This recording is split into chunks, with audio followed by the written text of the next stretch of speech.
അപ്പോൾ പെരുന്നാൾ പർച്ചേസിന് ഞങ്ങൾ ഇറങ്ങിയിട്ടുണ്ട് കേട്ടോ. അപ്പോൾ ഇതാ മിച്ചുവിനെ ഞാൻ ഫസ്റ്റ് സ്കൂളിൽ പോയി എടുത്തിട്ടുണ്ട്. എൻ്റെ ഫ്രണ്ട് എന്നെ കോട്ടാപ്പാടത്ത് വന്ന് വെയിറ്റ് ചെയ്യുന്നുണ്ട്. അവളെയും കൂട്ടി ഞങ്ങൾ ഒന്നിച്ചാണ് ബസ്സിൽ കേട്ടോ ഞങ്ങൾ പോയിട്ടുണ്ടായിരുന്നത്. മണ്ണാർക്കാട് സാമിയിലോട്ടാണ് ഫസ്റ്റ് ഞങ്ങൾ പോയിട്ടുണ്ടായിരുന്നത്.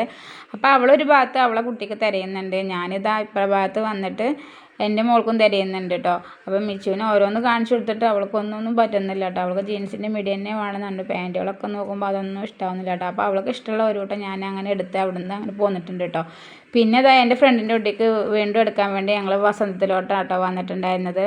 അപ്പോൾ അവിടുന്ന് അവളൊരു കൂട്ടം എടുത്തിട്ടുണ്ടായിരുന്നുള്ളൂ. ഇവിടുന്ന് അവൾ 2-3-4 കൂട്ടം ഇതാ നോക്കിയും കൊണ്ട് ഇരിക്കുന്നുണ്ട്. അതിൻ്റെ ഇടയിൽ മിച്ചുമോൾ ഇതാ അവൾക്ക് ഓരോ മിടികളൊക്കെ അവൾ കാണിച്ചു തരുന്നുണ്ട് കേട്ടോ. അങ്ങനെ ഇതാ മിച്ചുമോൾ ഇടയിൽ കൂടെ അങ്ങനെ കാണിച്ചു കൊടുക്കുന്നുണ്ട് അവൾക്ക്. അത് കഴിഞ്ഞ് ഞങ്ങൾ അങ്ങനെ വീട്ടിലോട്ട് പോന്നിട്ടുണ്ടായിരുന്നു. പിന്നെ ഞാൻ കടികളൊന്നും ഉണ്ടാക്കിയില്ല കേട്ടോ. ഞാൻ നേരെ ചോറും കൂട്ടാനാട്ടോ ഉണ്ടാക്കിയിട്ടുണ്ടായിരുന്നത്. അതാകുമ്പോൾ ഒറ്റയടിക്ക് പരിപാടി കഴിയുമല്ലോ വിചാരിച്ചിട്ട്. അങ്ങനെ നോമ്പ് തുറന്ന് എനിക്ക് അലർജി ഡോക്ടറെ കാണിക്കാനുണ്ട്. അങ്ങനെ ഞാൻ പിന്നെ കോട്ടപ്പാടത്ത് പോയി ഡോക്ടറെയും കാണിച്ചു. അവിടെ നിന്ന് മരുന്നും വാങ്ങി ഞങ്ങളങ്ങനെ വീട്ടിലോട്ട് തിരിച്ചു. അപ്പോൾ ഈ വീഡിയോ ഇത്രയേ ഉള്ളൂ. അടുത്തൊരു വീഡിയോ ആയിട്ട് ഇനിയും കാണാം.